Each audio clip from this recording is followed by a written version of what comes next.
Hi, social media.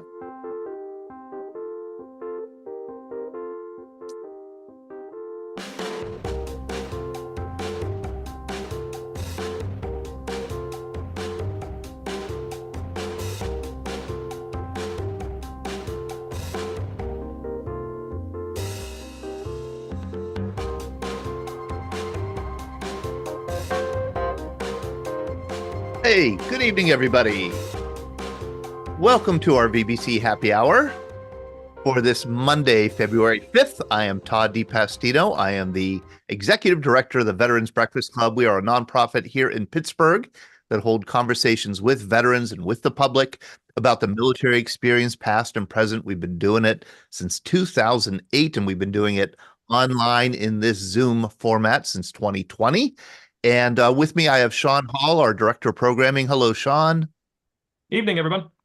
And I have Glenn Flickinger, our superstar World War II aficionado host. How are you, Glenn? I'm just great. Thank you very much. But let's not set the bar too high.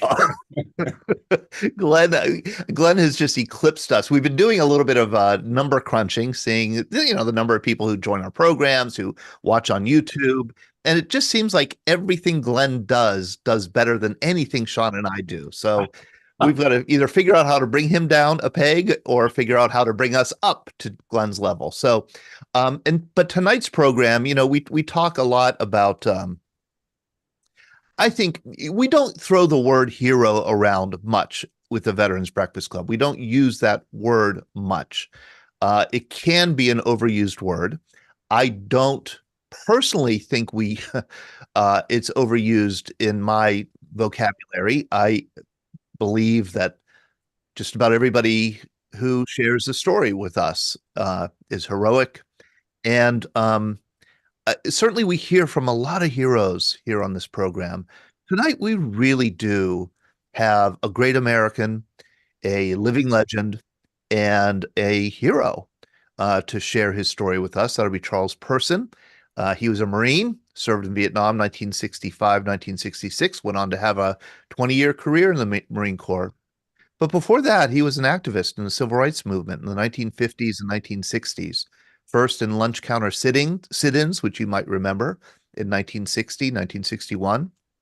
And then, famously, he was one of the original 13 Freedom Riders. These are 13 brave individuals, black and white, who rode a Greyhound buses from Washington, D.C., and the destination was New Orleans. And this was an attempt to desegregate interstate transportation. It was successful, but it also was very violent and very bloody. And I'm stunned after reading Charles's book that he managed to survive that before he joined the Marine Corps and then went to Vietnam. Now, one issue that we're having is that Charles hasn't joined us yet. So we're going to be watching out for Charles to join the Zoom program. We've put feelers out to make sure we get him on. But until then, we're going to be doing some other things. And one thing I certainly want to do is have Glenn talk about the program that we have coming up on Thursday. Yeah, great. Glad to talk about it. So Thursday is the next installment of Masters of the Air. And our guest is a fascinating man, deeply knowledgeable man, and that's Dr. Rob Ehlers, who is a veteran, Air Force veteran, and obviously a PhD as well. He has written several books. The one that we're featuring here is Targeting the Third Reich, and it's all about air intelligence and the Allied bombing campaign. I've read the book. It's very deep. It's incredibly good. Insights into the sort of backdrop to the backdrop to the backdrop about people that were involved in assessing the photographs, the people that were assessing the damage, figuring out which targets to go after, the coordination between the American intelligence and the British intelligence, et cetera, et cetera. But he also goes into a bit of a narrative about all the debates about what industries to target, oil versus transportation, the debate with Eisenhower about D-Day. And, Eisenhower threatened to quit if he couldn't take over the strategic bombing campaign of the 8th Air Force and Bomber Command of the RAF. So he's a deeply intelligent man with a lot of knowledge, and I think he'll be great. The third episode of the miniseries, the actual Apple TV miniseries, dropped last Friday. I've watched it twice. I'll probably watch it again. If you have the ability to watch it, it is riveting. It's all about 100% about the Regensburg Schweinfurt raid in August of 1943. This is the raid where one of the groups, including the 100th Bomber Group, LeMay's wing, bombs Regensburg and then continues on to Africa. And they begin these shuttle missions. It's 100% in the air with the pilots, and it's just riveting. So I'm going to feature some talk about that as well. And yeah, I think this has been really fun. I've enjoyed this tremendously. And what Todd is referencing earlier is that we've gotten a lot of people to watch this on YouTube, hundreds, after the fact. And as I told Todd, I think it's the names like Lucky Luckadoo and Don Miller and Chloe Milos that is attracting people to this, plus the sort of play this is getting because of that Masters of the Air series. So would you say, and again, our guest tonight is Charles Person, and we are trying to get him on right now. We have made contact with him. Just want to make sure he gets the link. But I want to ask you, Glenn, would you say Masters of the Air has gotten mixed reviews so far after 3 episodes? And I know that you had your criticism and you also had things that you loved about it. It sounds like you're warming up to the series. Well, yeah. Obviously, the third one is because it's all in the air, on the planes for this combat mission. It's just riveting. And it's parts of it there's a few scenes in it, for those of you that have seen it, are hard to watch in terms of what these men went through and the decisions they had to make about who was going to live and who was going to die. And I think that's done exquisitely well. I mean, I've talked to a lot of combat veterans, and I'll tell you about my two brothers, who most of you know, my two older brothers, my half brothers were in Vietnam, and I've talked to them about them watching any movies about Vietnam, which for the most part they don't watch. Lately, as they've aged, they're older than me, believe it or not. They have watched more. And they say, yeah, some of them are good, but it never really captures everything the way it was. Right. It's impossible, I think, to do that, right? But boy, this comes awful close. This with the CG and capabilities they have to replicate, inside the plane and all that, it's getting closer and closer as if you were there. The only good thing about it is you can watch it and you don't die halfway through it. Yeah.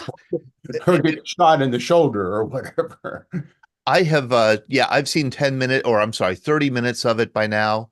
And I would say that the verisimilitude is just amazing. That sense of, I love the sense of, you get the sense of what it's like to ride in a B-17, what it's like to use those weapons, what combat is like. And just, you know that everything is so authentic to the time period. And that's really cool to watch. An interesting comment by Don Miller, because I've been listening to every podcast I can listen to about it as well.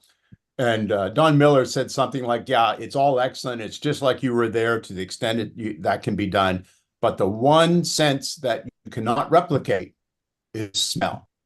And he goes, when you interview these veterans, they talk about the smell in that airplane. Yeah. Was horrible.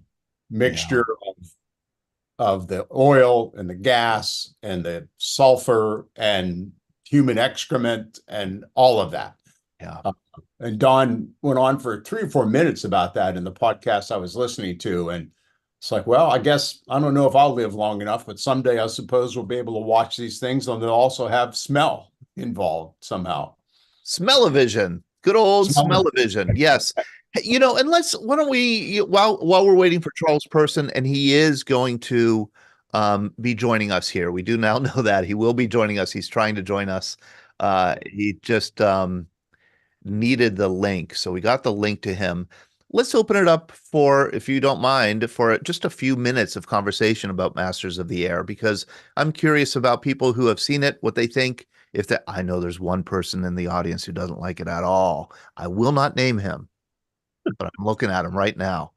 Um, but if he is willing to be named, he could certainly say why he doesn't like it. Yeah, let us know what you think. I unmuted Ben because I figured he'd have an opinion about this. Oh yes, I'm enjoying watching it, and it's well worth watching. And I had not subscribed to Apple TV Plus until this series started. So I decided I'm going to subscribe for 3 months, and then I'm going to cancel it.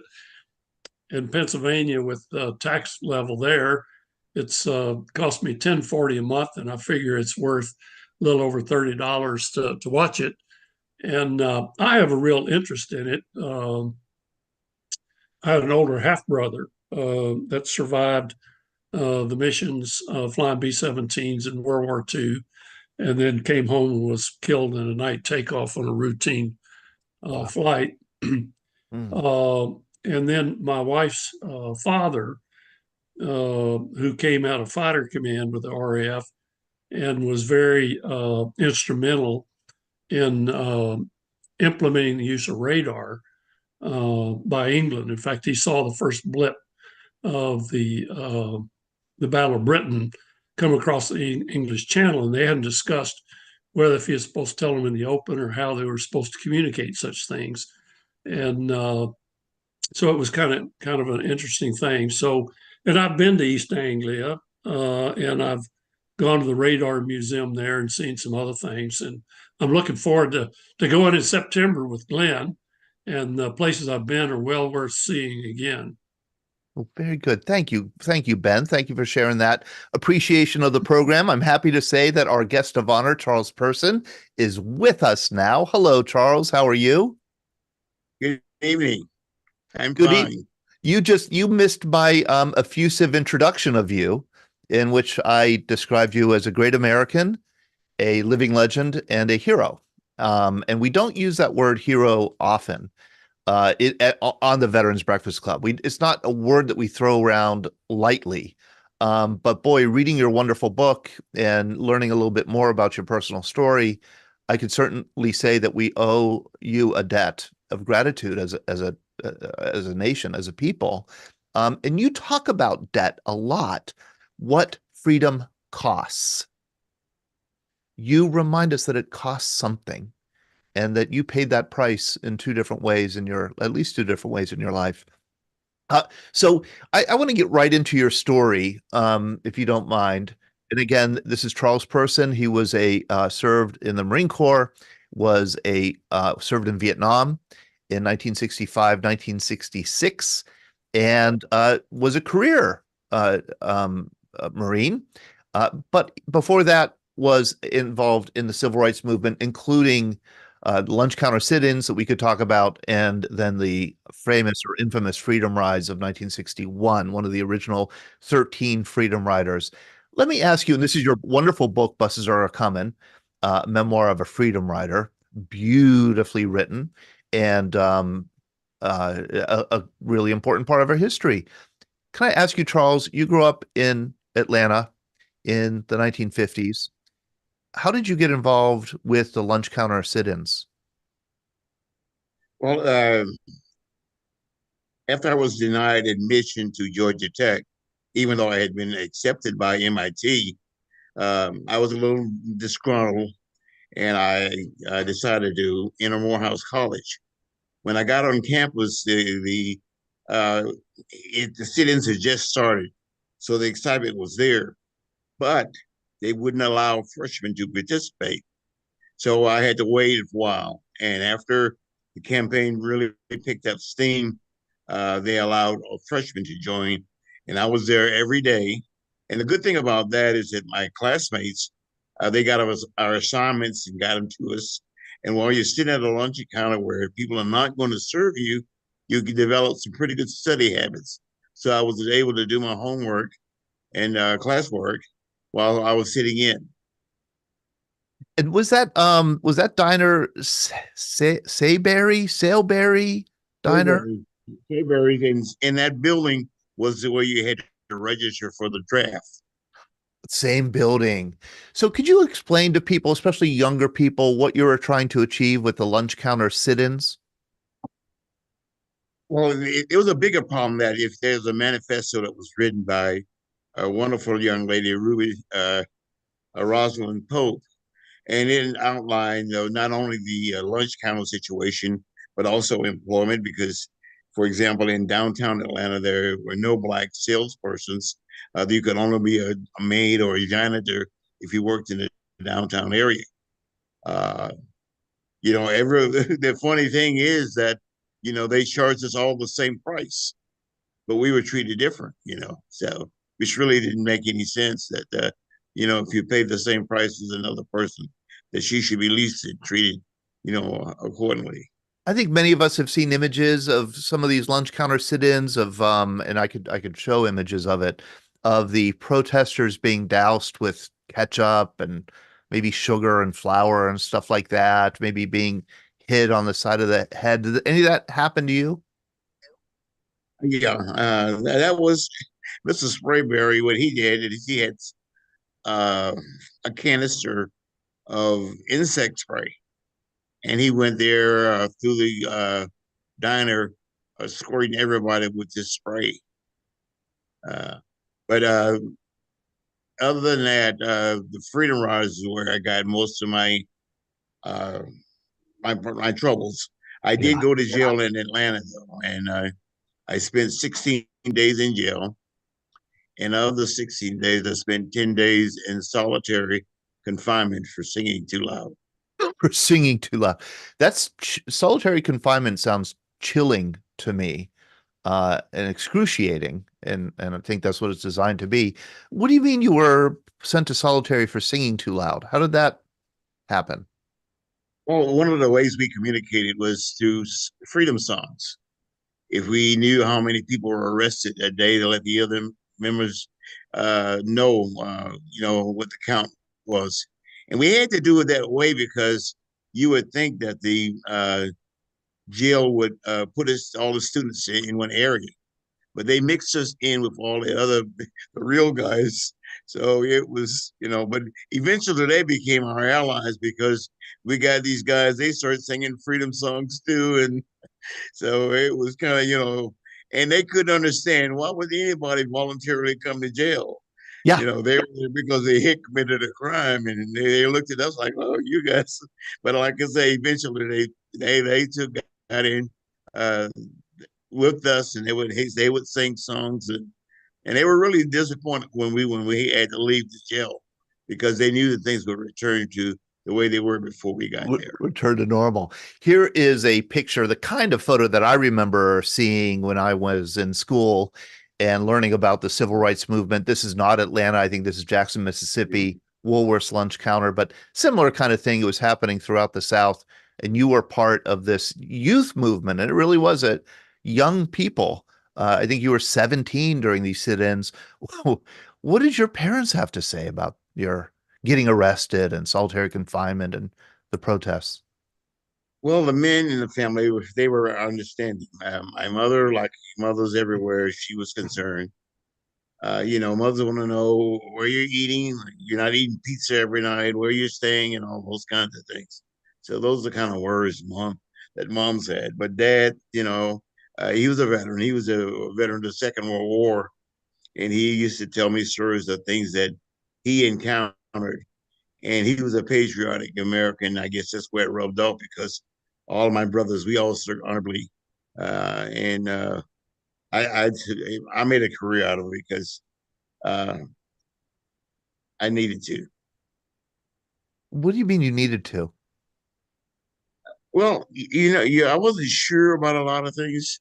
I've been called a lot of names during the freedom rides, but I was never called a patriot, and I was never called an American. The first time I was called an American was in a foreign country, and it was a bunch of guys sitting around, and I was expressing my point very forcefully, and they says, "You're an American."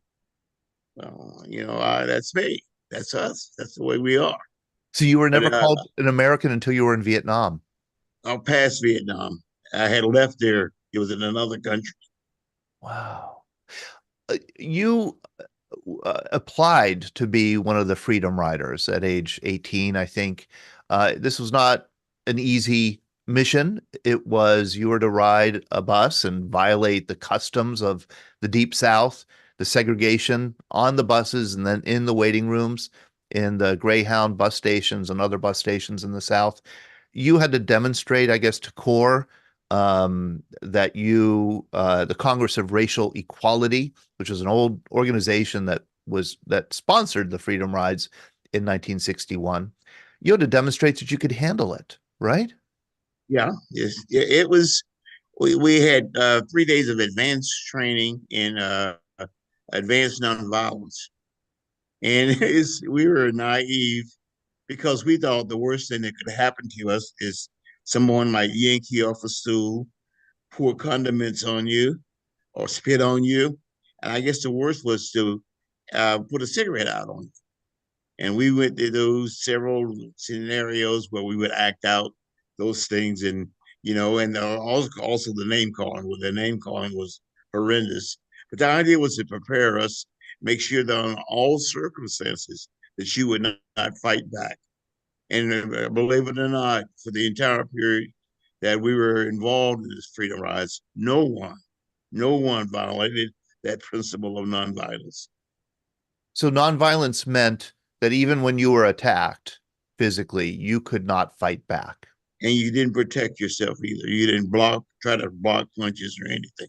The only time you did protective measures was if a female was being attacked. You would interpose your body between the attacker and the female. And if you hit the ground, the idea was to assume a fetal position so that you wouldn't, hurt any vital organs. But that's about the only defensive stuff that we were taught. Charles, I'm not a veteran, a military veteran, and I often ask our veterans when we're having conversations like this, did you know what you were getting into when you joined the Marines or you joined the Air Force or the Navy or the Army? And I'll ask you the same. Did you know what you were getting into when you volunteered for the Freedom Rides?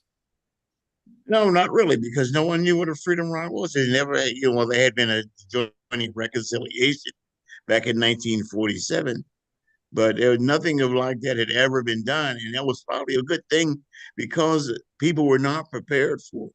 Because one of the things, we never did anything at night, and we didn't have anyone killed. But after the freedom rides, if you look at this Mississippi and Alabama, people were killed in all from Selma, uh, Bloody Sunday, and of course Freedom Summer. Right. On each one of those campaigns, someone was killed. But Yes, and we were fortunate. people should be reminded this is still somewhat early, I guess you would say, in the civil rights movement. This is before, for example, the March on Washington of August 1963. This is May 4th, 1961. I think did you board in Washington, D.C., or did you board down here? No, I boarded in Washington, D.C. Okay, you boarded in Washington, D.C. You were one of the original 13 here. Here you are right here. You're a kid. 18 years old? 18. And meanwhile, you have all these old people. I mean, this guy, he's got to be 60, right? Oh, that's my buddy there. That was Dr. Bergman. He was the oldest freedom rider. He was 62. He was 60. almost killed on 62. He was almost killed on a bus. They knocked him to the floor of the bus, and they began to stomp him in his chest. But his wife begged them, and they stopped. But he spent the rest of his life in a wheelchair Oh, for my. for the beating he received that day. And I think I've read he was a World War I veteran. World War I veteran. Um, Charles, could you describe what you did on the bus? I mean, you weren't doing anything too provocative except what blacks would sit in this is another great picture of you. Oh my gosh, so young. The black passengers would sit in the front of the bus and the white passengers would sit in the back, right? Just to Well, reverse. that was part of it. We also had people who sat where they were supposed to, and we had spotters, and we had people just normal passengers. And we didn't talk to your Lexus, your seatmate. You didn't want to be distracted, and we've rarely talked during the ride. We had an always had an after action when we in the evenings with dinner time.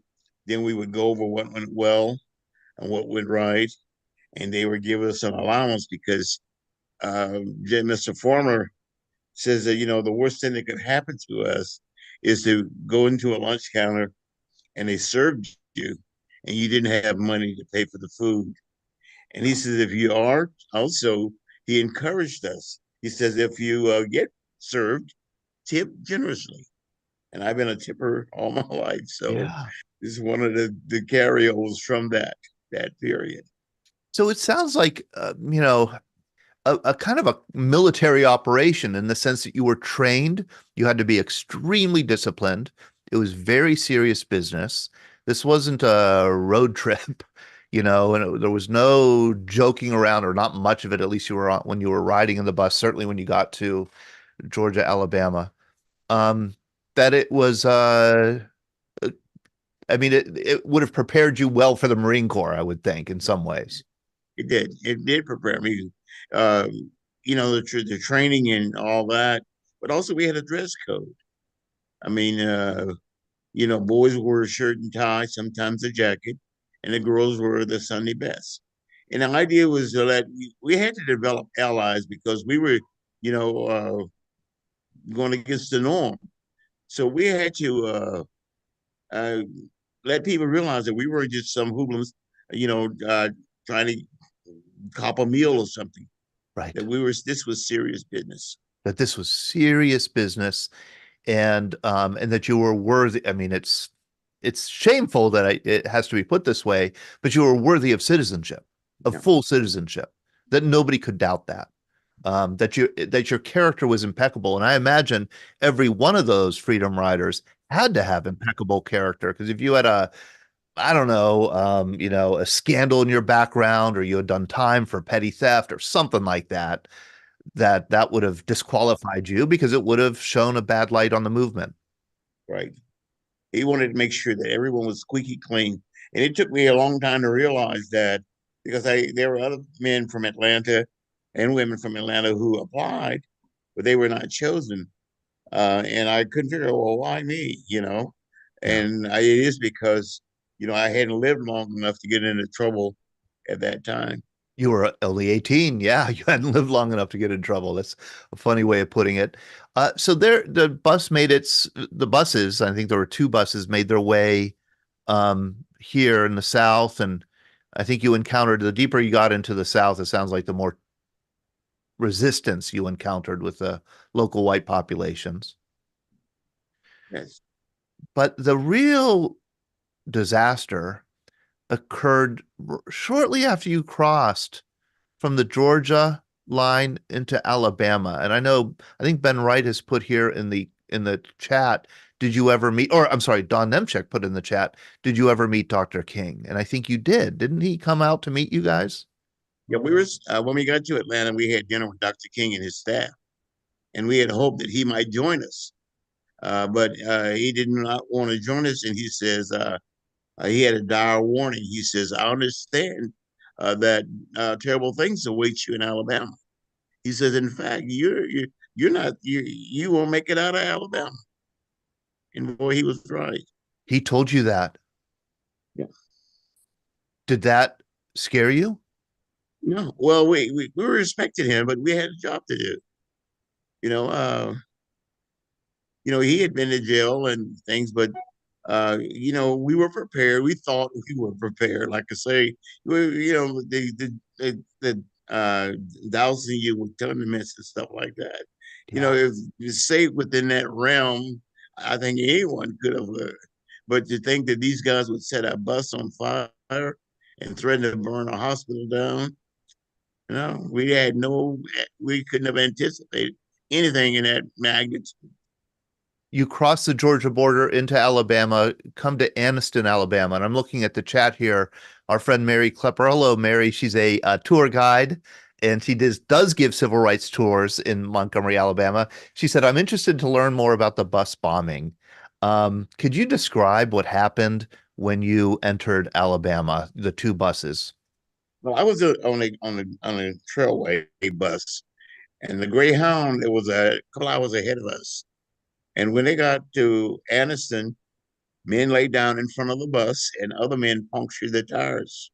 They allowed the bus to leave, and about 5 miles out of town, of course, you hear the flap of the tires going flat.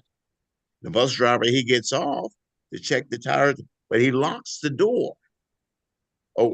Someone threw a firebomb, or I think it was a thermite grenade, in the back of the bus, and the bus caught on fire. The Freedom Riders got on the floor trying to find some fresh air. There was an explosion of gas tank. The door popped open. The guys came out the door, and many of them were hit with baseball bats. Now the women climbed out the opposite side of the bus, the side that doesn't have a, you know, any emergency escape. When they, um, as the Freedom Riders laid on the ground, nobody offered them comfort except a 12-year-old white girl named Janie Forsyth. She went to each one of the Freedom Riders and she gave them water and she gave them comfort. Eventually, the ambulance came and they weren't going to take the black Freedom Riders. So the white Freedom Riders said, well, you can't take us either. So after some discussion, they realized they already had a mess on their hands. They took everybody. Now, the crowd that set the bus on fire followed them to the hospital. The hospital wouldn't allow them in, and they threatened to burn the hospital down. And that's when the Freedom Riders called Reverend Shuttlesworth in Birmingham and told them, what had happened, and they needed help immediately. On our bus, it was a lot different. When we got there, our bus station was closed, um, and the bus driver got out and he talked to some people, and there was a policeman there.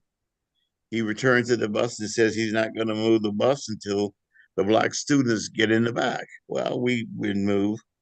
So at that point, 8 men, we later found were Klansmen, got on the bus and they started punching the students. Herman and I was on the first row. And when we got midway of the bus, Dr. Bergman and James Peck came to our aid, and that really incensed them to think white men would come to the aid of the students. And like I told you, Dr. Bergman, they thumped him in his chest and until his wife stopped. James Peck was a bleeder. And James, Is that a picture of also James? a millionaire. Yeah, That's James sitting next to you?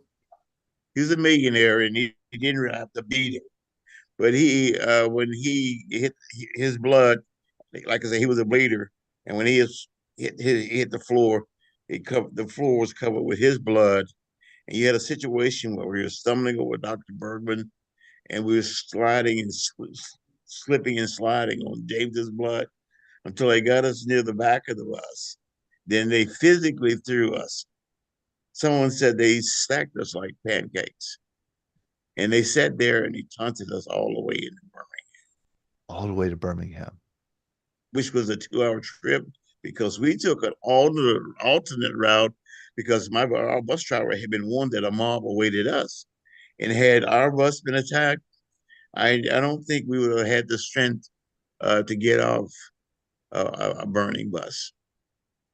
So when you arrived in Birmingham, what awaited you there?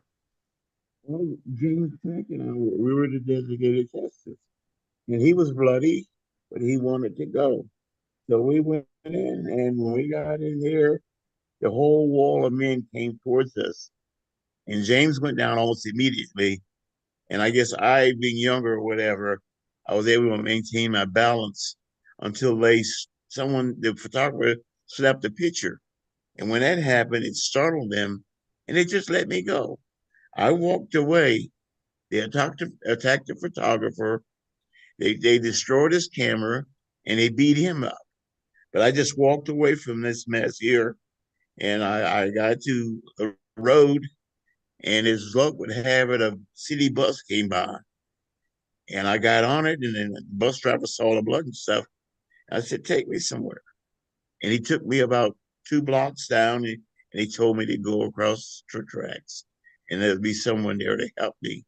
And if you knew anything about the rural South, blacks always lived across the tracks because in those days trains burned coal, and coal produces soot, which is a powdery substance that gets from just about everything.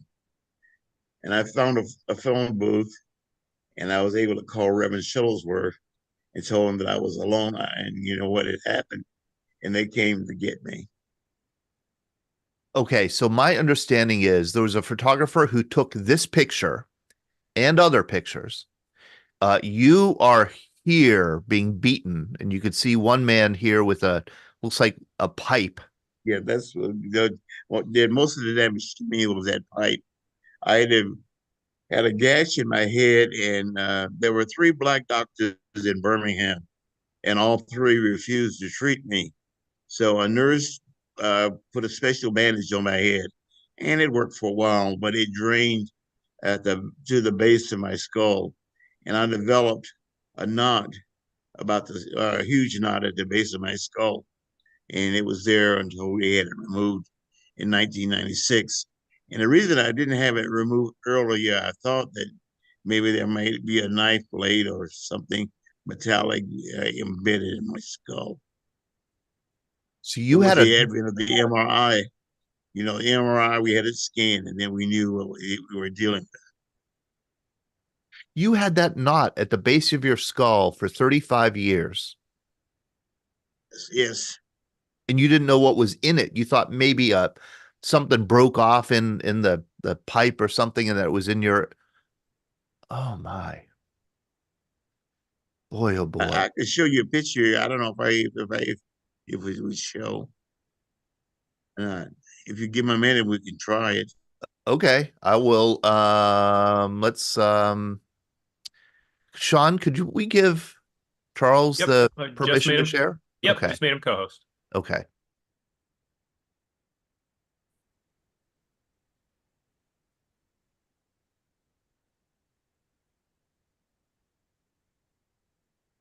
And I'll just say, you know, that I read your book, and which has one of the most shocking first sentences of any book I've ever read. And we hear ugly stories here at the Veterans Breakfast Club. Obviously, we're talking about war. We talk about combat. We hear troubling, traumatic stories.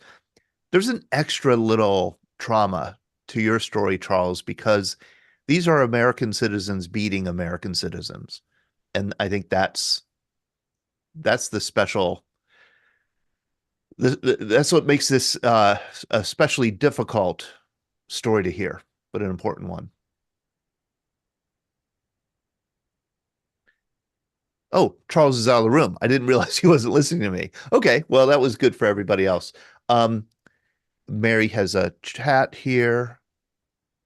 I'm interested to know how in the world he went from doing that kind of work with the Civil Rights Movement to joining the United States Marine Corps.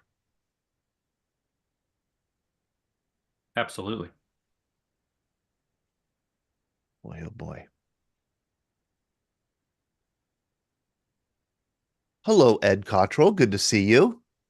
Thank you for joining us from North Carolina. Good to see you very much. Oh, and I have to acknowledge, Scott Masters, you are the one who put me in touch with Charles Person. Thank you very, very much. We owe you so much for referring such wonderful guests. Boy, I hope he's not digging around in the attic for this picture. Hopefully he'll find it. Yeah, we had a fantastic opportunity with him. You know that I love to introduce my classes to important people in history, and I was looking around for some figures in the civil rights movement, just like I do for World War II and Vietnam, and I came across Charles and got in touch with him, and he did a fantastic session with us a couple of years ago. And you know, he's somebody who, you know, once you connected me to him, I realized, like, in my head, I said, "Oh yeah, I've seen this guy before. I know this guy. He's everywhere." I mean, he's done, you know, PBS specials. He's been on CNN. He's been on NBC. Anytime that there's especially any kind of commemoration of the Freedom Rides, it features him. So I know that he's not he's willing and able and to share the story, but boy, he's in demand also. Absolutely. Hello, Charles, you're back. My wife will get it for me. I've been packing, and we just moved here, and I've got papers everywhere, and I'm trying to get some to maybe give to some of the universities around here that might want some memorabilia about what it was like. Yeah, you bet. Yeah. Um, Ben Wright says the Civil Rights Museum in Birmingham is well worth the visit. I imagine that you've spoken there and visited there many times. Yes, yes. Can I ask you, we're a bit curious here about how, Again, first of all, when you finally when you saw your mother again and your father, but when you saw your family again after this trauma of the Freedom Rides, what did they say? I mean, what did your mom say? well, okay, you asked for it. Okay, mom saw, the injury and stuff, and she knew I was going to stay in the movement. So mom says to me, she says, Tony, uh, why don't you join the army? It would be safer than being in the civil rights movement. And I guess she was right because, like I say, we didn't have anyone killed, but shortly after that, all the other campaigns, people were killed. So, and I was not in it because I was in the Corps. So, And what made you join the Marine Corps? uh, well, there was an article on the Marines, and it showed that the discipline and stuff, and the physical part, I knew was no problem for me because I was in good shape. I was lean and mean. Yeah. In fact, I was 126 pounds, 5'6", 126 pounds. I wasn't a threat to no one, you know.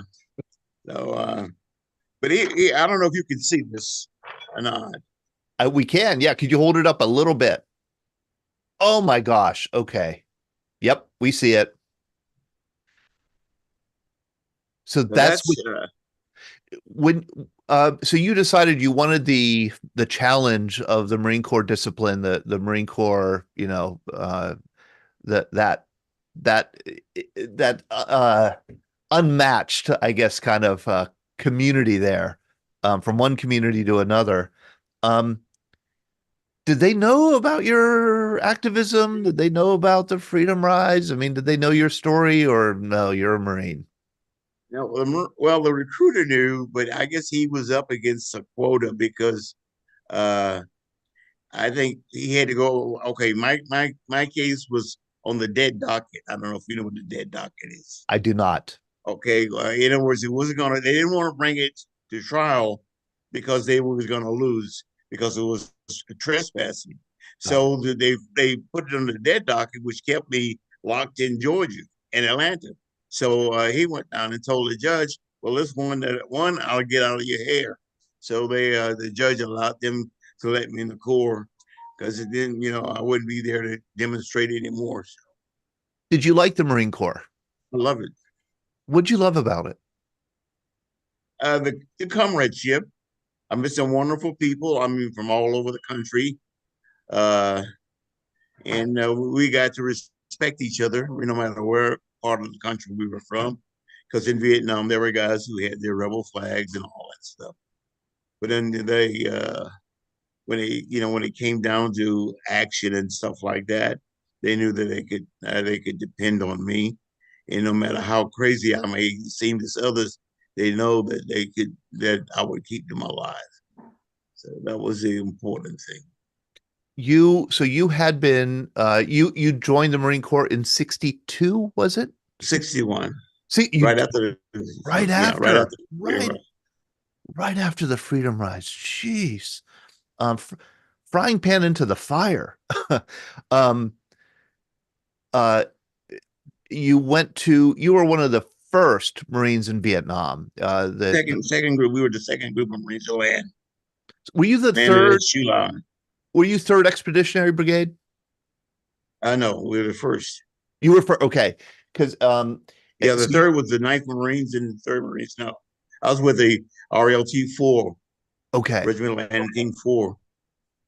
and you landed at Chu Lai south of Danang in Right. March 1965. Yeah, we made the base at Chu Lai. There was nothing there. We had an airfield, a hospital, and of course, everything else. It was just, we built an airfield out of this aluminum matting, interlocking, Yeah. like a, so that was one of our feats. So yeah, you really you built Chu Lai, which is still there today. What was Vietnam like?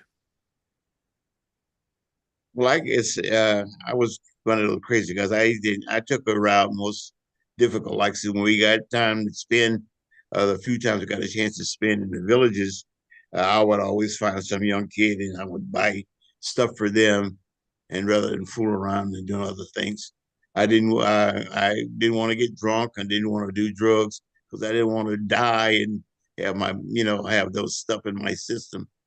So I just plus being the discipline from the Freedom Ride made it easy to reject that kind of lifestyle. There are a Besides, I smoked enough cigarettes to last anyone. That so it's like that. You know, uh, we had beer rations in Vietnam. I think you acquired 2 beers every 3 or 4 days. Officers had liquor rations; they had the good stuff, but we were allowed at least a couple of beers every other day. and what was your job? What did you do? Well, one of my jobs took lives, and one of my jobs saved lives. I was an electronic technician, and I was responsible for repairing mine detectors and sniper scopes and stuff like that. And I didn't lose any men or you at the booby traps in mines. I mean, when they went to the non-metallic mines, we were prepared for them. So it didn't matter what they put out there. Uh, we actually left a trail for the young guys today who deal with IEDs and stuff like that, because if they followed our plan, they wouldn't have lost as many men as they have. Uh, but that's neither here nor there. So that saved lives. What about taking lives? Sniper scopes, the Marine snipers in Got it. Vietnam was some of the most deadly. It may sound strange, maybe, or to some of our audience, that somebody who was a pacifist in the civil rights movement, nonviolent, would join the Marine Corps and then go to Vietnam to fight. Did you experience that as like a contradiction or dissonance, or did you see it all as one thing? No, first of all, I'm an American citizen. Okay, and we had a draft, but also I was trying to be I didn't want to be an ugly American. I had read the book about the ugly American, and like I say, I tried no matter where they sent me. I learned a little bit of the language, and I tried to show a good side. I didn't want to be the drunken sailor or just this. I wanted to see another side of what it's like, and I think I did that pretty well. Did your fellow Marines knew that you had been in the Freedom Rise? Did you ever talk about that? Nope, not until after I got retired. Wow. You came back from Vietnam, I guess it would have been 1966. What was coming home like? Well, that was crazy because Barry Sadler had a big rally in Atlanta, and me and my girlfriend at the time, we went and we sat there, and I had my little beret on. We thought that the country would come get behind because at that time we were called baby killers and all kinds of nasty names. So I went to the rallies and uh, try to let people understand that we were, as I've gotten older, I realized that we weren't really prepared for that war. For example, um, when we got there, no one spoke French or Vietnamese. except so my boss, he gathered about 6 of us with high school and college French, and we were the interpreters for the organization until such time as they were able to get uh, interpreters for us. Mm. And did you follow the war then after you came home? I mean, were you keeping a close eye on what was happening there, the Tet Offensive and then Vietnamization and then the fall of Saigon? Oh yeah, because after I was there, after I returned home, my cousin went. He went to the Mekong Delta, and he was shot up real badly. But because we have a blood type, we don't bleed too easily. And I guess he laid in the jungle all night, but he didn't bleed to death Hmm. because we clot very easily. But and after he left Vietnam, then my brother uh, he went to Vietnam. So it was like, thank God, we were each had our separate times in Vietnam. So you really do have a history of family service, a long history. Did I read that one of your ancestors was a Rough Rider?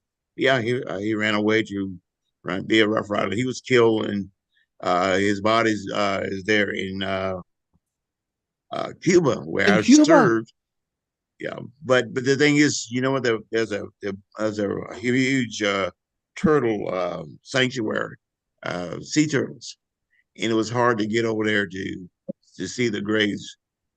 But yeah, So he was killed at San Juan Hill in the Battle of San and, Juan Hill in the Spanish-American War in 1898 with Teddy Roosevelt. right.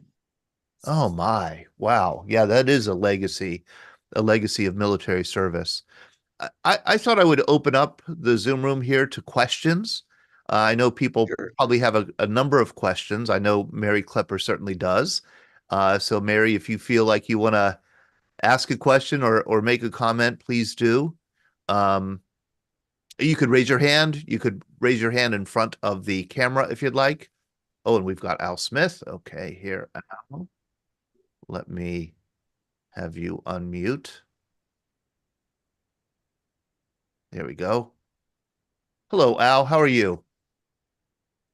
I'm doing fine. I'm curious, Charles. I thought I saw a lieutenant bar on your lapel there. Where did you get your commission for the Marines? After Vietnam, I was returned back to the Far East Theater and applied for the LDO program, and I was selected. And here you are. When was this taken? This was taken in Cuba. Oh, in Cuba. Okay. Guantanamo. Yeah. There you go. Mm. Hi, Mary. How are you? Good. How are you? Good. I missed you guys last 3 weeks.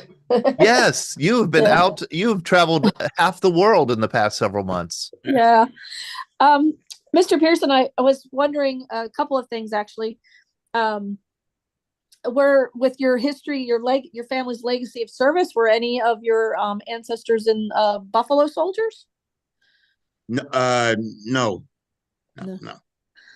So ticked all the other boxes, but not that one.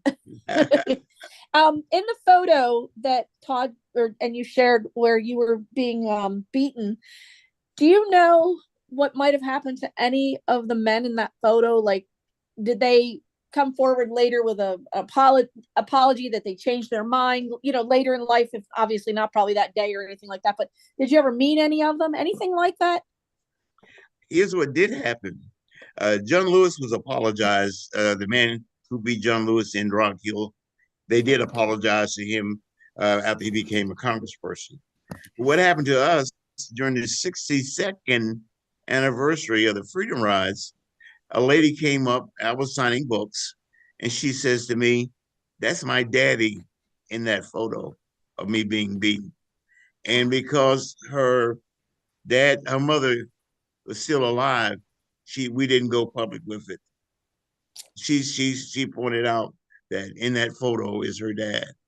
Wow. And that's the closest we've got to an explanation. I have a standing invitation in Anniston that if any of those men or their relatives are alive, I would gladly sit down and have a cup of coffee maybe even an adult beverage if they like. But I just like to really nice, I have questions because, what did they do with the rest of their lives? Did they go to Right. Vietnam? Or what did you do? You know, Right. One of them could have been in the same unit with you. you could very much could have. Yeah. Did the daughter say anything like my dad, lived a better life after, or she just said that's my dad, like an apology, like that's sort of an apology, or like I'm just wondering if they, as they grew to be older, they changed their minds. I think it was a kind of a confession because none of us expected her. I mean, she came from Birmingham. She came from Birmingham to Anniston to tell us that. And we didn't know. We had no idea. She was crying. I was crying. My friends were crying because it was so unexpected. Right. And it wasn't her sin to forgive either, but she did it anyway because it was probably weighing on her. Yeah. That's wonderful. Thank you for coming on. This was so interesting. Thank you. Such an interesting story. Charles, I'd like to introduce you to a high school student we have who joins our program regularly and has for years, Henry Shepke. He is 16 years old. He lives in Madison, Wisconsin. He is quite the young historian in his own right. He loves to talk with veterans. He loves to communicate with veterans. I think he's collected about 500 or almost 500 signatures of World War II veterans. He's also now extremely interested in the civil rights movement and really wants to talk with people who are part of the movement.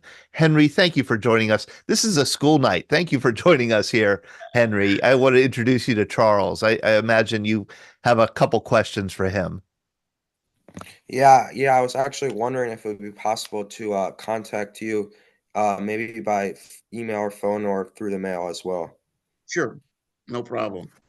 I'm on Facebook, and I'm sure that you can get my email address and my mailing address if you Very like. good. I'll pass your email address on to Henry then, Charles. Henry, do you learn much about the civil rights movement in school? Have you learned much about it? Oh, you need to unmute. I need to ask you to unmute. There you go. Yeah, we have learned. I took a class in 8th grade, like a special class that had a big focus on Native American history and civil rights history. So there has been a lot of, and not just in that class, but in other classes as well. So I think there is much more of a focus on the civil rights movement than there used to be in school curriculums. Yeah, I think you're right. Yeah, it strikes me, Henry, and you'll learn this someday, that a sign of age is when the stuff that you live through as current events then becomes history. so, so Charles, Charles is in history books, and he's like, that was just my life, Hey, I do want to again invite people to ask questions. You could raise your hand, you could wave it in front of the camera, you could raise your Zoom hand if you like. This is the Veterans Breakfast Club. We're talking to Charles Person, a veteran of both the Civil Rights Movement, the Freedom Rides, and the United States Marine Corps in Vietnam. We have Brad Washabaugh, a fellow Marine, here. Hello, Colonel Washabaugh. How are you? Good, thank you. Charles, just Semper Fi, Leatherneck, thank you for all your service. Semper Fi. I wanted to go back in that time with MLK and Malcolm X. Was there much talk about the different philosophies between the two? Was there much divergence of thought and action at that time, or was that too early in that period? Although Malcolm, you have to realize he was a very articulate person, but he did most of his speaking in the North. He later came to the South, but he had very little effect on the South. Now, there were mosques down here, and they tried for years to get him down. And I guess near the end of Dr. King's death, they did meet and discuss some strategies. But Malcolm's idea was that separation was the key. They didn't want to be a part of the American scene. So, thank you. And you were very much influenced, Charles, by Dr. Martin Luther King Jr. and his it started with the Montgomery bus boycott, Brown versus Board of Education before that. Um, there was a question, I think maybe Ben Wright, did you ever, let's see, what did you ask Ben? Bu- bu- bu- bu- bu- Did you ever meet Rosa Parks? No, I haven't. I didn't meet Rosa Parks Okay. because I think she moved north, Detroit, and after the boycott. Okay. Jim Roberts, how you doing, Jim? I'm doing well. How are you? Good. I not a question, just a story that sort of coincides. My dad retired from the Air Force in '60, and we moved to Boone County, West Virginia. And Boone County was our schools were integrated, but the county was fairly segregated. In 1963, a group of us from our marching band made the state all-state band, and one of our players was black. And we were rehearsing for a concert, and they let us go for lunch. We went to a Woolworths and sat down, and a bunch of the kids from other schools had gone to this Woodworth because it was a cheap lunch counter. We didn't have much money. And the waitress walked up and said, "We don't serve your kind," and pointed to this member of our school. So we got up and walked out. But when we walked out, we took every band member in the place, and a lot of those kids had already been served, and none of them paid. But the interesting story is that same person went to college, got his degree, went to Huntington, where we had the band festival, started a business, and later became the mayor of Huntington, West Virginia. That's one way to get even. So the ultimate revenge. Yeah. That's great. Hey, we have Ed Cottrell here from North Carolina. Ed, if you could unmute, I see that you're raising your hand. Charles should know that Ed is 102 years old, and he was a P-47 pilot in World War II. Hello, Ed. Hi, Todd. Hi, Charles. Hi. I'm very interested. I'm going to ask you a question that probably nobody even would think that they'd ask, but with all the medical that was available in the Marine Corps, why did you go 30 years without your big thing on the back of your neck being treated? I'm interested in how they would let you go without taking care of you. They, they looked at it and, they hypothesized of what it was. It was an all guesstimate. That was before the MRI and scans. And for some reason, they didn't think of an X-ray. But then they said if there was metallic device or something in my head, an X-ray would not have been the smart thing to do. So that's why we waited. As soon as I had a very good plastic surgeon, and after the scan, he removed it. And there's been some residual damage, and they told me there would be, but it doesn't bother me. And I think cognitively, I'm still functioning pretty darn good for an 81-year-old. I think you're doing great. Thank you very much. Thank you, Ed. Thank you for John Meekins. You put something interesting here in the chat, and you remember in Vietnam in 1970 there being a lot of Black Power movement. It's amazing how much the movement changed, the civil rights movement changed between 65 and 1970. That was 65, 66, Charles, when you were there in Vietnam. Black Power wasn't a thing yet. Do you remember that though in the Marine Corps, Black Power rising around 1970? Well, I think what happened during that period of time, because it depended on the units you're in. There's certain units had very good cohesiveness and good conversation because they were classes in race relations. And you got to realize that for a lot of people, they had never had any encounters socially or otherwise with people of another race. They didn't have any Black friends and we didn't have any white friends. So it was a lot of just getting to know each other. And I think, once you got to know people, this is, well, hey, I could like that guy. Or because, for example, electronic school, I always was in the top of my class and always had a lot of study buddies.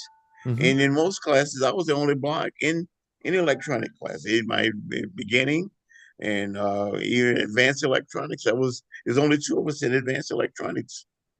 So, John Meekins, you've unmuted. Do you want to add anything about your memories? I do. I just one quick question. Did you ever hear? Well, that's okay. No, I don't need another thing. I do remember seeing the black power symbols around, not in every unit. I tried to live without Vietnam, but I did see it, and I'm not sure. I mean, I don't know, but I did see it in some units, not everyone. That's all.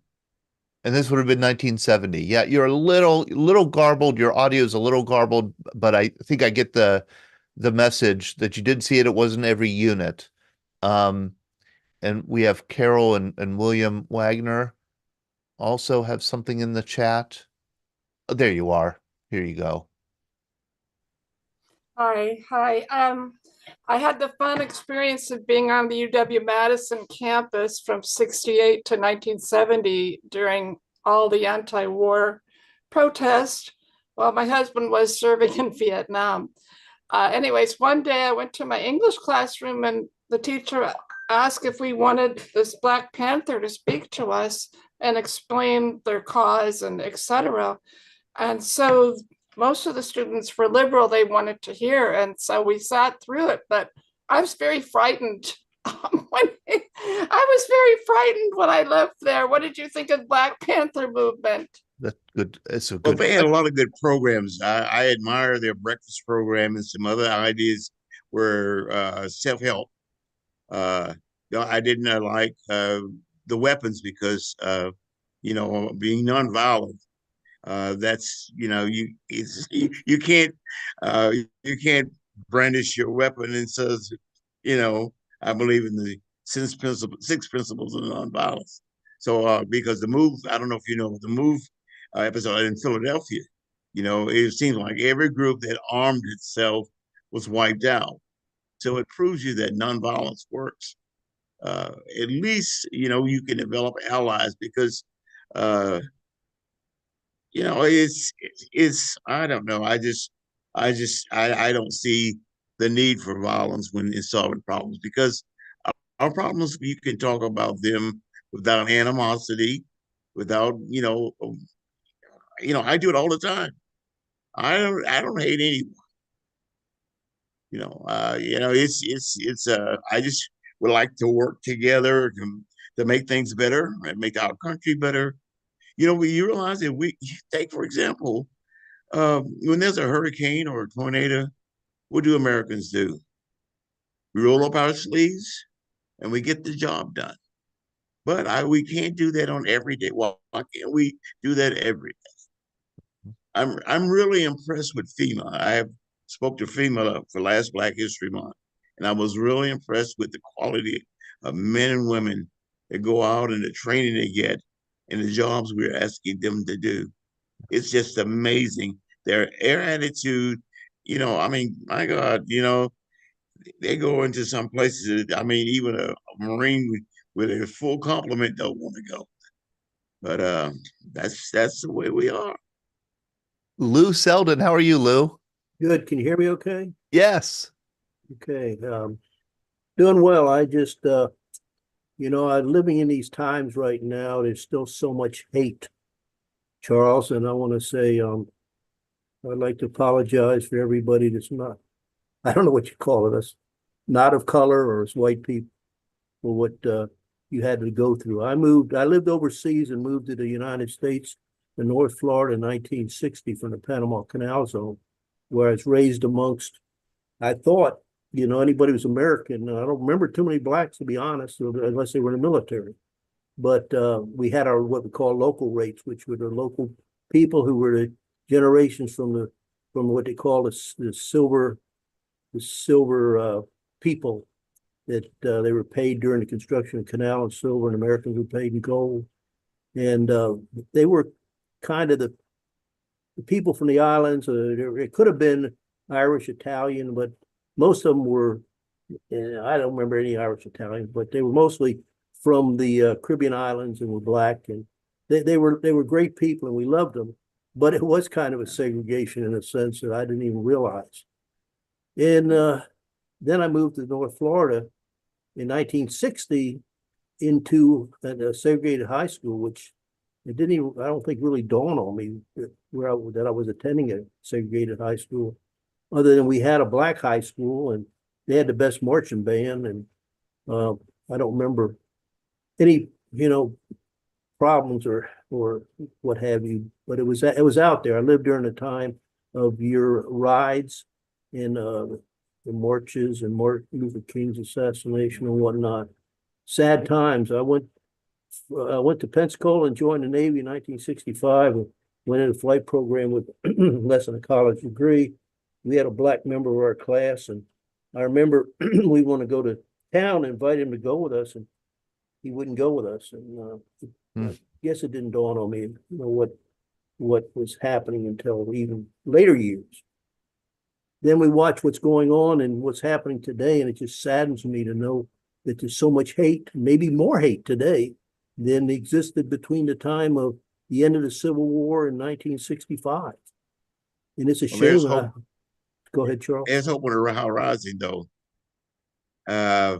When George Floyd was murdered, I was so upset. I called my friend in Anniston. I told him, I says, we know how to conduct marches and demonstrations without violence and without people's property being burned and so forth. And out of that conversation, we put together a program called the Freedom Riders Training Institute. And we have developed a curriculum where we can train first responders, police, and demonstrators how they can work together and achieve their First Amendment rights within the confines of the law. And if a demonstrator does something that's punishable, they can take our course. And in Alabama, over 100 have been exonerated once they pass our course. But it can be done. And yeah, okay, that's us. And here it is, the Jacksonville State University Freedom Riders Training Institute. So you train people in nonviolence. Right. And if not only demonstrators, but police and first responders and educators. And so these are probably young people who were born long after the civil rights movement, right? Who might even not even know much about it, who are getting trained in your techniques. Right. When you get attacked, Charles, here's a question. When somebody, punches you or hits you, there's almost there is an instinct, I would say, to protect yourself and hit back. Was it hard not to hit back, not to defend yourself? No, because the movement was more important than my own feelings, personal feelings. And that took precedent. And like I say, of all the movements, I mean, I went on marches with up to 5,000 people, and we never had anyone to violate the principles that were taught. And no one ever struck back. Nobody, that's just, maybe it was just fortunate, but I just think that the people believed in what we were doing.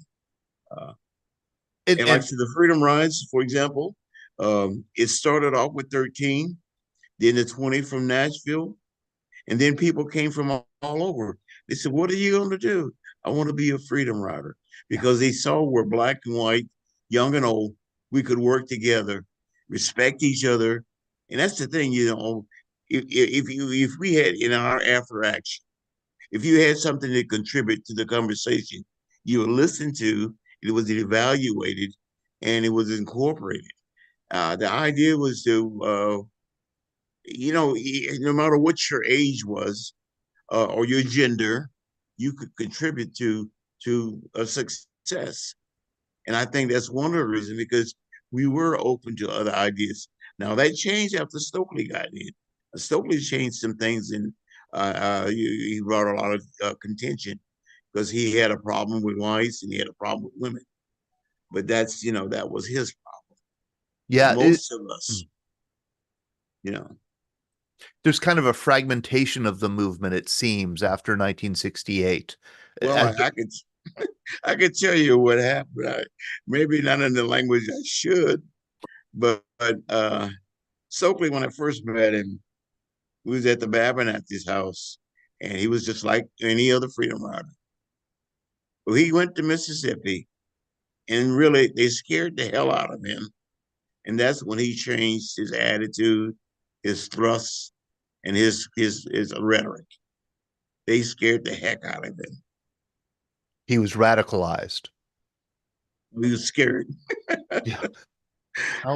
How fast it's so fascinating to hear a voice from the movement, somebody who firsthand experienced it. Al, why don't you unmute yourself? There you go. Yeah, Charles, I'm curious. You were in Vietnam in '65. I was there from '67 to '68. I was an infantry platoon leader. A third of my platoon were blacks. My radio operator was black. Maybe I was in a bubble, but in a 1 year there, I saw nothing close to anything racist statement, anything. I mean, we were there to give our lives for the other guy. And did you see anything in '65 or any racist incidents or anything? No, the only not overt. Some of the guys had, like I said, there were several guys that had rebel flags, and well, we knew they were from the South before we even got to Vietnam. But see, I was with a very unique unit. My CO, he uh, got volunteers. He came and he says, he was a maintenance officer, and he wanted to get his group together. So everybody in our organization wanted to be there, so there was no disciplinary problem whatsoever because all of us wanted to be there. And see, we provided a service that we were able to, because we had some of the best electronic techs probably in the world at that time.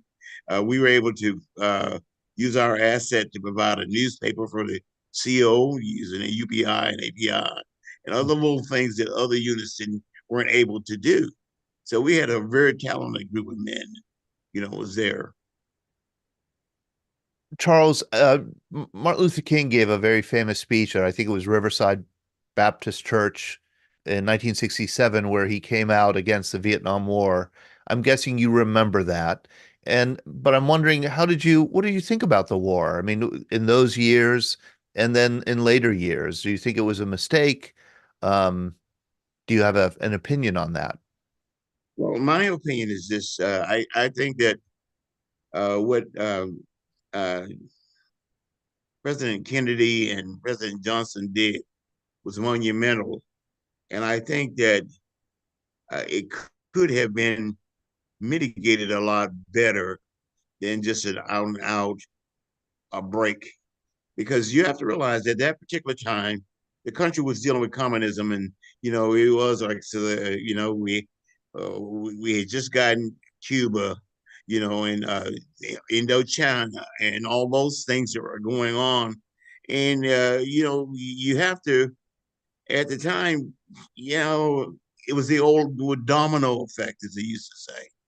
So being a military man and understanding that, if I could have been Dr. King's advisor, he could have approached it in a different way. But all he could see, and most people don't see it. Maybe we can now. What it costs to wage war. I was so happy when Biden decided to end the forever wars. It does not take Americans 10 years to fight anyone. I mean, we did it in Vietnam, then we got in Iraq, and I mean, it's like, we just over there, we just camping out. If we go and let the men do what they can do, we'd be in and out of there like they did with the Kuwait. That's the way each one of those campaigns should have been. But we didn't do that. And it's been a drain on the manpower. You go to a VA clinic and you see my colleagues. I suffer from Agent Orange, and I had a very unique experience this past year. I'll share this with you because it all ties in together. I had COVID very bad. I was on a ventilator for several days. Oh. It was several days where my oxygen level I had to receive 80% or more oxygen every day. But through the prayers of my friends and my family, we got through that. I go back for follow-up visit, and my doctor says, we found some funny stuff going on in your lungs. So you need a bone marrow biopsy. And so they found that I have acute myeloid leukemia. And they've been treating me that now for the last 5 months. But I'm going to get over this too. But it's, and I don't know whether it's from Vietnam or whether it was from Camp Lejeune. I was at Camp Lejeune, they talk about the water stuff. So, but, I'm a Marine, and that's first and foremost. But, you have to look at the things that are around you. But I tell people, I says, when we were freedom riders and sit-inners, we had very simple prayers. We would pray like, Lord, take care of me. Lord, take care of my friends. Lord, do not let me be afraid. I said that those same little prayers got me through COVID, and it's going to get me through this leukemia. But I tell you, my wife is signs of all around the house and all around the hospital of encouragement. Like, I deserve to be happy today. Every day. It's just a lot of positive input I get every day. And that's why I tell you, every day I get better and better and better. So your Christian faith was very important to surviving the civil rights movement, Vietnam, and the trials of everyday life. Yes. Yes. How wonderful. What a wonderful story, Charles. Thank you so much for sharing it with us this evening. Renee Johnson says here, she was a donut dolly in Vietnam. What an incredible attitude towards life in general, in spite of all the pitfalls that you've encountered. I'm taking so much away from what you're saying tonight, is what Renee said. We have a good group, and we need more conversation because, I'm working on a program I've been working on for years and years and years, and I hope to pull it off this summer. And it's a conversation with the elders. I have a lot of Jewish friends, Native American friends, and I said I'd like to know what these people, what they have to say about stuff. We hear everybody else, but we're trying to get together about 6 elders, and we're going to have them tell us what we should know. Tell us what the history book don't tell us. So that sounds like the gentleman here on your show would be a great addition. Yeah, we have a lot of elders. We have a lot of elders who share a lot of wisdom, and that's kind of what we're all about. I'm going to try and keep tabs on that plan. I would love to eavesdrop on that conversation. I think that's something that our nation could use a lot of right now. Hey, I want to let people know this is the Veterans Breakfast Club. We come every Monday night at 7 p.m. Next Monday, we have a Navy veteran here, Taylor Kyland, who wrote this book, Unwavering, which is about the wives who fought to ensure no man is left behind. This is about the origin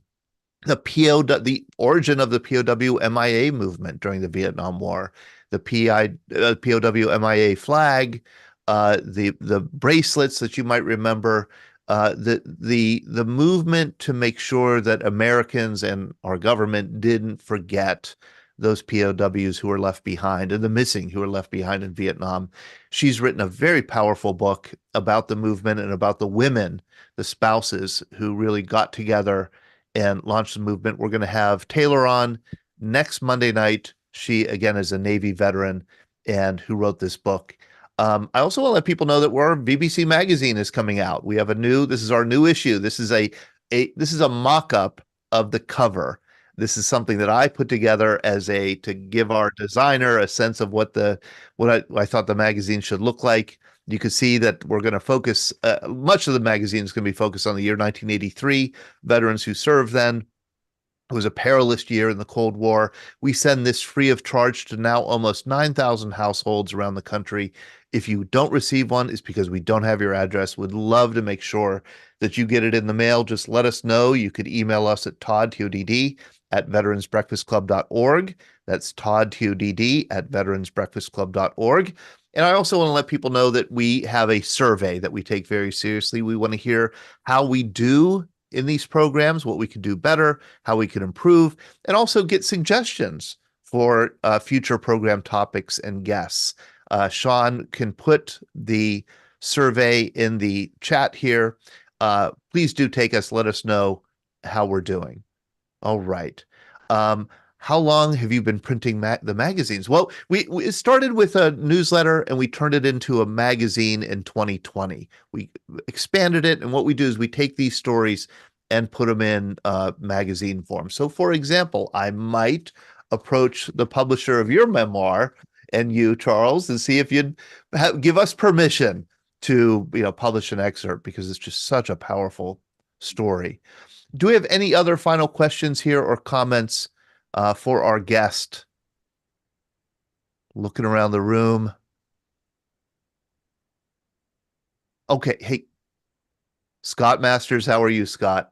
Thank you, Charles. I just wanted to thank you for that. It was great to see you again, and I'm sorry about the health issues you've had in the last few years, but I'm glad you're doing well. I wanted to let you know, Charles, that you inspired me when you spoke to the students. You challenged me to keep doing this, and you specifically told me to try to find a white freedom rider to speak to the students. And I wasn't able to do that, unfortunately, but I did find a couple of white students who went south during the Mississippi Freedom Summer, and we've had a chance to talk to them, and actually we're going to be seeing one of them pretty soon. So thank you for that. It's been just very eye-opening for the students. If you email me, I'll give you the name of some white freedom riders. In fact, one of my dear friends is on her way to Egypt, and I encouraged her to, enjoy yourself, but spread the word. But she's a wonderful young lady, and we have another young lady out of West Virginia, and also there's quite a few freedom riders on the West Coast. So I just like to just if you just email me, and I can give you some contacts, because they gladly share. We talk too much, I guess, but they would love to share some time, especially to talking to young people. They enjoy that a lot, and they would gladly do it. I will do that, and I'll be sure to CC Henry on those emails as well. Very good. Yes, and I will pass along Henry Charles's email to you. Thank you, Scott. Thank you for putting me in touch with Charles. Charles, thank you for devoting some of your time and energy with us tonight. What an honor and pleasure it is talking with you. Pleasure is mine. All right, sir. Thank you very much. Everyone, take care. I hope to see you Thursday night for our Masters of the Air conversation at 7 p.m. And next week, of course, Monday night at 7 p.m. Good night, everybody. Thank you for joining us.